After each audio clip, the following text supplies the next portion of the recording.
En una fría noche de invierno de 1975, Shirley Finn abandonó su hogar en su auto, usando su mejor vestido de fiesta y sus mejores joyas. Shirley iba camino a una ejecución. Su ejecución. El vehículo de Finn fue encontrado la mañana del lunes 23 de junio en el club de golf de Perth, en Australia Occidental. Adentro, su cuerpo se encontraba desplomado sobre el volante. Había recibido 4 disparos en la cabeza. Su dinero y pertenencias todavía se encontraban en la escena del crimen. Shirley tenía 33 años y era una conocida madame de burdel, es decir, era dueña y gestionaba establecimientos donde se ejercía el trabajo sexual. Tenía muchos contactos entre la policía y los funcionarios de Australia que la habilitaban a mantener sus burdeles. A pesar de que han pasado 46 años desde el homicidio de Shirley Finn, ningún responsable ha sido arrestado por su crimen.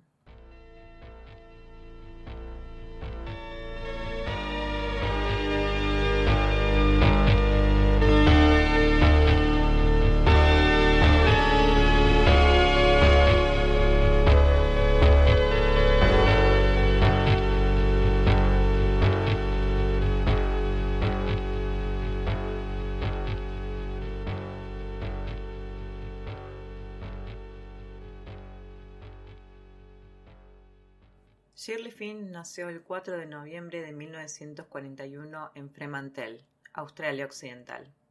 Era la hija mayor de un piloto de bombardero y debió ser criada solo por su madre durante los primeros años de su vida. Tras el fin de la guerra, la familia vivió cómodamente en el suburbio Mount Pleasant, en Perth, Australia. Durante sus años en la escuela, se desempeñó como una excelente alumna. Los primeros conflictos con su familia comenzaron cuando tenía aproximadamente 13 años. Sus padres sabían que le estaban comenzando a frecuentar jóvenes mucho mayor que ella. Además de la diferencia de edad, los padres de Shirley estaban preocupados por la posibilidad que quedara embarazada. En esa época, la educación sexual, tanto adentro del hogar como en la escuela, era inexistente, y un embarazo adolescente era mal visto y podía ser motivo de humillación para una joven y su familia. Los padres de Shirley trataron de controlar sus salidas nocturnas, pero ella siempre encontraba alguna manera de escapar. La periodista Juliette Wills, quien escribió la biografía de Shirley Finn, describe la siguiente anécdota. A los 14 años, después de haber sido invitada a salir varias veces por un joven llamado Tim, que tenía aproximadamente 20 años, Shirley accedió a una cita en un parque. Shirley luego le contó a su madre que habría tenido sexo por primera vez con Tim, que había sido una experiencia confusa donde sentía que no había ganado nada y que había sido horrible. Shirley no volvió a aceptar invitaciones de Tim y por unas semanas respetó los horarios de salida que le impusieron sus padres. Pero una noche no volvió a su hogar. Ella estaba con otro joven de 20 años llamado Pete, a quien había conocido unos meses atrás. Los padres de Shirley, al ver que no volvió esa noche a su casa, llamaron a la policía, pero estaban más motivados por el deseo de proteger a su hija que buscar un castigo para ella. Los oficiales encontraron a Shirley efectivamente en compañía de Pete. La edad de consentimiento en Australia Occidental era en ese entonces a los 16 años. Pero quien fue llevada ante un magistrado fue Shirley, no Tim. Al juez no le importó la diferencia de edad entre ambos jóvenes, porque para la época era deber de la mujer la de rechazar los avances de los hombres.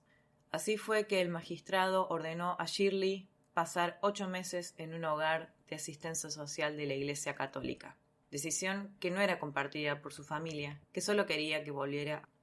En este hogar, llamado El Buen Pastor, funcionaba una lavandería gestionada por la iglesia. Este hogar era notorio por su crueldad. Las niñas que estaban internadas allí debían trabajar por largas horas lavando sábanas de hospitales y hoteles. La iglesia, mientras tanto, se beneficiaba monetariamente explotándolas, porque las internas no recibían ningún tipo de paga. Según Juliette Wills, el significado detrás de este castigo era que las jóvenes recluidas en el hogar eran sucias, entre comillas, y debían limpiar sus pecados trabajando en la lavandería. Un reporte de un asistente social que estaba siguiendo el caso de Shirley Finn indicó que la estadía en el hogar había generado en ella ansiedad, sentimientos de soledad y depresión, mientras que antes había sido una joven extrovertida y energética. Al abandonar el hogar católico, Shirley no retomó sus estudios en la escuela y encontró trabajo en una tienda de ropa en la ciudad, donde conoció a quien sería su futuro marido, Desmond Finn, un mecánico de la Fuerza Aérea de 22 años. Cuando Shirley tenía 16 años, se casó con Desmond en Perth y luego se fueron a vivir a Melbourne, donde él continuó trabajando para el ejército y ella trabajó como asistente de ventas en tiendas de ropa.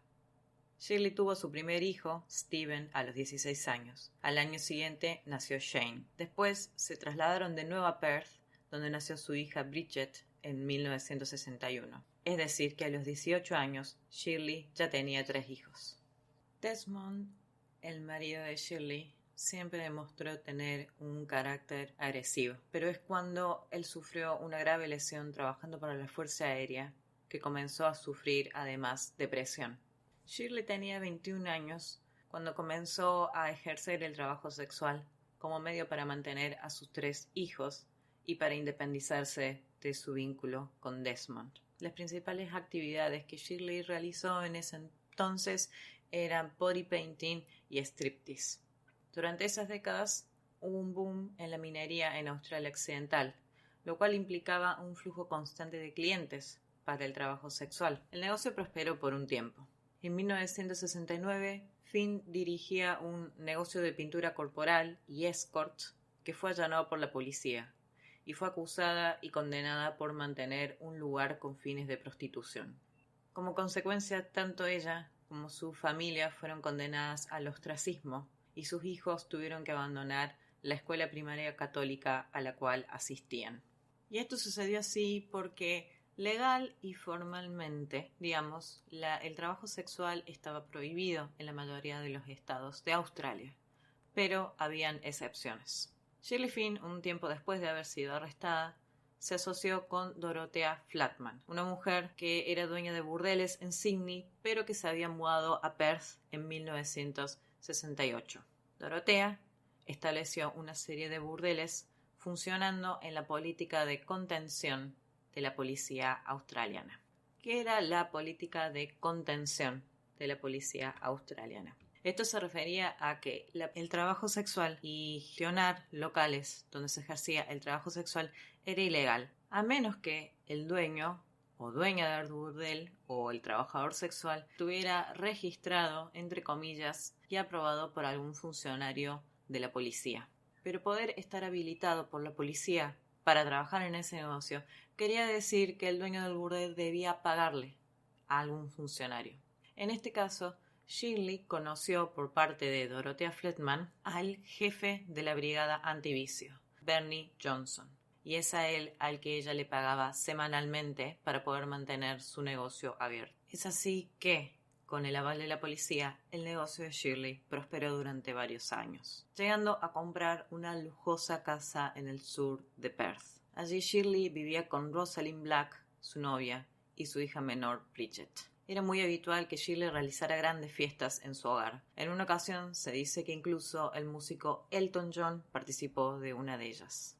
Pero, al mismo tiempo, para 1975, Shirley había acumulado una deuda de más de $150,000 en impuestos. Estos son impuestos que no tienen nada que ver con el dinero que le paga a la policía, aclaro.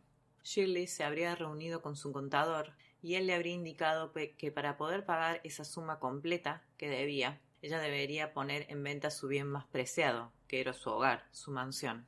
Shirley tenía programada una audiencia con el Departamento de Impuestos el jueves de la semana siguiente a su asesinato. Según varios testigos, amigos y conocidos de Shirley, ella habría amenazado a varios funcionarios de la policía de Australia Occidental con dar nombres al gobierno si no le ayudaban. Uno de estos testigos es una mujer llamada Leigh Beswick, quien es entrevistada en un documental para ABC News. Ella cuenta que fue la chofer particular y también fue trabajadora sexual para Shirley durante varios años. Leigh dice que no solo Shirley tenía una relación con Rosalind, sino que también tenía un romance con Ray O'Connor, que era el entonces ministro de policía de Australia Occidental. Y Leigh cuenta que solía conducir a Shirley a encontrarse con Ray O'Connor. Leigh atestigua en este documental que escuchó una conversación donde Shirley le dijo a Ray O'Connor: si yo caigo, vos caes también. Otra conocida de Shirley, llamada Jacqueline, indicó que se reunió con ella unos días antes del crimen, que Shirley le contó acerca de su deuda y que ella tenía pensado dar nombres en su audiencia de impuestos. También le contó otra conversación que tuvo con un funcionario de la policía, llamado Owen Leach. Owen le habría dicho a Shirley que cerrara la boca y le dijo que iba a tener una reunión el domingo 22 de junio con alguien importante que le iba a ayudar con su situación, y le solicitó a Shirley que se vistiera para impresionar para la ocasión. El sobrenombre de la persona con la que se iba a reunir ese día era el Oso. Bridget, la hija menor de Shirley, que vivía con ella, cuenta que la noche del 22 de junio hicieron un asado en su casa a eso de las 6 de la tarde, junto con su pareja Rose. Luego, aproximadamente a las 8 de la noche, Bridget recuerda que su madre la mandó a dormir temprano a su pieza. A las 9:40 de la noche, una de las vecinas atestiguó haber visto a Shirley saliendo de su casa en su auto. Oficialmente, el cuerpo de Shirley Finn fue encontrado por un agente de tráfico a las 8:30 horas del lunes 23 de junio de 1975, en su coche Dodge Phoenix, aparcado cerca del club de golf de Perth, o mejor dicho, adentro del club de golf de Perth. El periodista Terry Willesee fue uno de los primeros en llegar al sitio, aproximadamente a las 9:30 de la mañana. En una entrevista brindada en 2019, Terry cuenta que la escena del crimen estaba llena de agentes de policía y periodistas caminando por todos lados, y que él mismo llegó a asomarse al auto donde el cuerpo de Shirley todavía se encontraba alojado. Willesee indica que no fue hasta hace unos años que se dio cuenta que el manejo de la escena del crimen no fue correcto. Por un lado, por la cantidad de reporteros que la policía permitió ingresar al sitio. Por otro lado, que para sacar el vehículo de la cancha de golf, una vez que se retiró el cadáver de Shirley, un agente de policía colocó una sábana sobre el asiento y condujo el auto hasta la estación de policía. Esta escena fue captada en video por camarógrafos que estaban en el lugar. Lo que se suele hacer en estos casos por protocolo, en cambio, es solicitar una grúa para poder mover cualquier tipo de vehículo en medio de una investigación por homicidio. Terry indica que tampoco vio en ningún momento a la policía abrir el baúl del auto de Shirley para inspeccionarlo. Bridget Finn estaba en medio de una clase cuando la directora del establecimiento la llamó y le comunicó que su madre había sido encontrada muerta. Bridget tenía en ese entonces solamente 12 años.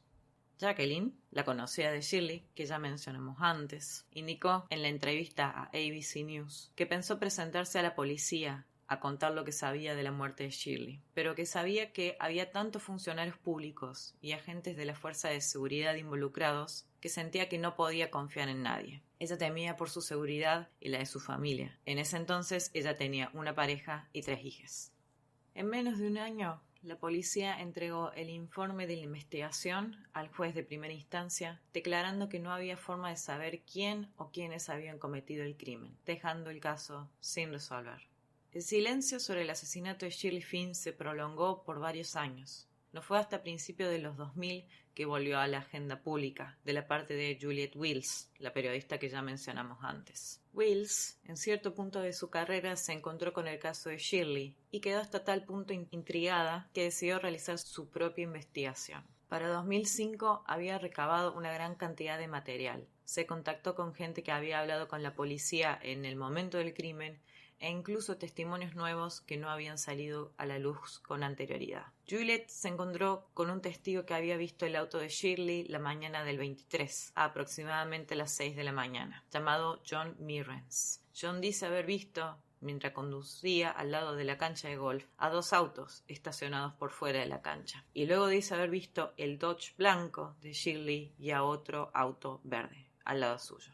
Al contactarse con la policía para dar testimonio ese día, John fue comunicado con un sargento que le agradeció la información, pero le dijo que ellos ya tenían suficiente información sobre el caso y no le tomaron testimonio. Juliette Wills también se comunicó con Ray O'Connor, el entonces ministro de policía, cuando Shirley fue asesinada. Recuerden que según una empleada de Shirley, este funcionario tenía de hecho un romance con ella. Otro dato interesante sobre Ray es que fue investigado por fraude y también fue llevado a juicio durante los años 80. De hecho, fue condenado a 6 meses de cárcel por el cargo de robar dinero del Estado.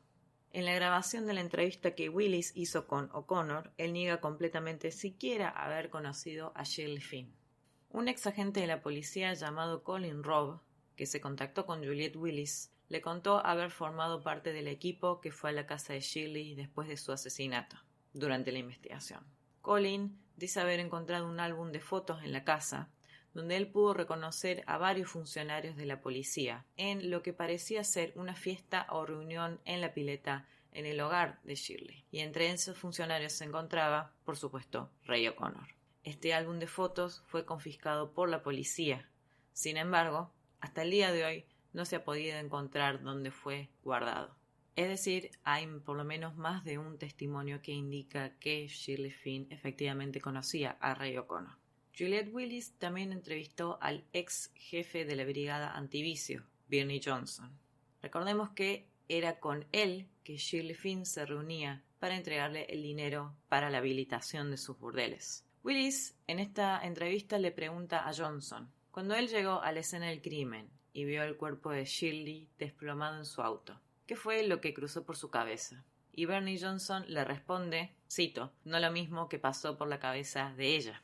Es decir, que Johnson está haciendo un chiste haciendo referencia a los 4 disparos que recibió Shirley en su cráneo. Bernie Johnson niega en esta entrevista haber tenido cualquier vínculo anterior con Shirley.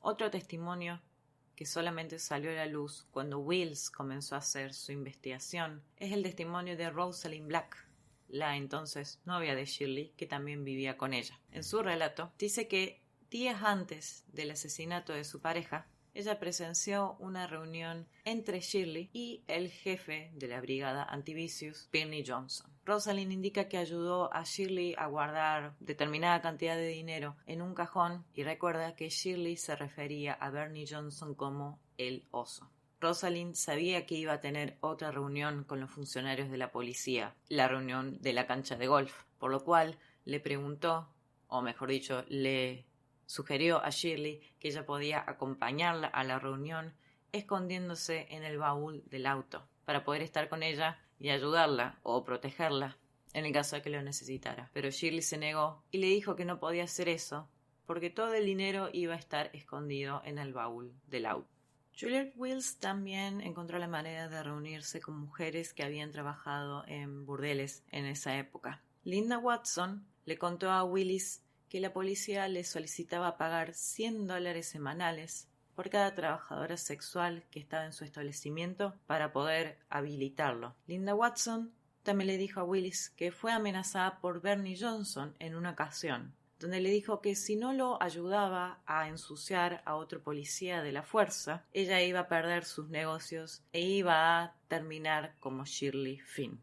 Willis también llegó a ser contactada por gente que estaba adentro de las fuerzas de seguridad que testimoniaron acerca de la corrupción de las mismas. Tal caso de un agente de policía, del cual no tenemos el nombre, que testimonió haber visto a Shirley Finn reunida con un par de funcionarios en una cantina de la policía, pocos días antes de su homicidio. Este agente de policía dice haber comunicado lo que vio una vez que se estaba investigando el asesinato de Finn, pero que fue amenazado por un par de detectives. Una noche que él estaba realizando una ronda nocturna en su motocicleta, fue atropellado por otro auto conducido por detectives de la policía y que lo amenazaron para que no diga nada. Por supuesto, este testimonio fue eliminado de la primera investigación. Es en 2017 que Juliette Wills publicó el libro Dirty Girl, la biografía y el resumen de la investigación que realizó la periodista. En ese mismo año, Willis, junto con Bridget, lograron que la justicia australiana volviera a abrir el caso. Bernie Johnson fue citado a la corte, pero no asistió porque, según su doctor de cabecera, el ex jefe sufría de Alzheimer y no se encontraba apto para dar su testimonio. En abril de 2018, Johnson murió a los 80 años, siempre negando haberse visto involucrado en el caso. Hay más pistas y otras hipótesis posibles acerca de quiénes fueron los responsables por este asesinato. Una especulación de que Shirley habría sido asesinada por un conocido criminal y asesino sueldo llamado Neddy Smith, vinculado también con policías corruptos. Incluso se dice que podría haber estado involucrado el dueño de clubes nocturnos y desarrollista inmobiliario Abe Saffron, considerado uno de los mayores referentes del crimen organizado en Australia. Esta no va a ser la última vez que hablemos de Abe Saffron en este podcast. Me temo que al terminar de escribir este episodio lo hago con una profunda frustración. La última noticia que tenemos de la investigación es de agosto de 2020. Desde varios portales de noticias de Australia, la resolución es la misma. El juez de instancia Barry King determinó que lo más probable es que Finn haya sido asesinada porque estaba amenazando con chantajear a distintos funcionarios de la policía, por lo que hay por lo menos 5 sospechosos, 3 de ellos agentes de seguridad, y la mayoría de la evidencia apunta al ex jefe de brigada Bernie Johnson. Pero Barry King indicó que la evidencia no es suficientemente fuerte para determinar quién fue o quiénes fueron los verdaderos responsables por este crimen. Es decir que, más de 45 años después del homicidio de Shirley Finn, la justicia australiana falló, una vez más, en encontrar a los responsables por su muerte. El caso, sin embargo, no ha sido cerrado. El juez King indicó que los detectives australianos tienen la orden expresa de investigar cualquier pista que pueda surgir.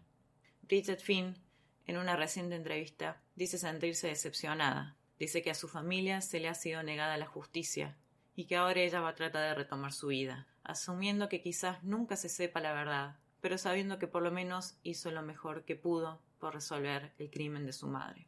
Para finalizar, queremos resumir el estado actual del trabajo sexual en Australia. Recordemos que la extensa corrupción que vimos a lo largo de este episodio se vio altamente habilitada por el hecho de que el trabajo sexual era ilegal, de hecho, en el momento en que Finn fue asesinada. La tendencia de las últimas 2 décadas ha sido la de una paulatina descriminalización del trabajo sexual. Pero cada estado en Australia tiene sus particularidades. Por ejemplo, en Australia Occidental y Tasmania solo es legal el trabajo sexual autónomo.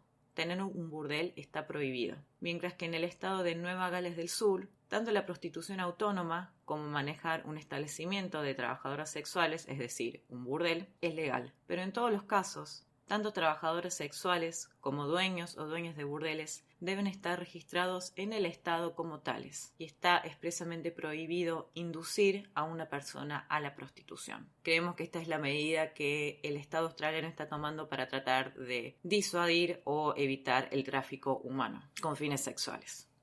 Este ha sido el caso del asesinato de la Madame de Burdeles Shirley Finn. Gracias por escucharnos. Les recordamos que tenemos un perfil de Instagram, A History of Evil Men, un perfil de Facebook y un grupo de Facebook, también con el mismo nombre. Nos pueden escuchar por Spotify, Apple Podcasts o cualquier otro distribuidor de podcast que estén utilizando. También tenemos una página de YouTube, A History of Evil Men, y si les interesa apoyarnos, pueden darle suscribir a nuestros distintos perfiles y también tenemos un Patreon. patreon.com/A History of Evil Men. Gracias por escucharnos y hasta la próxima.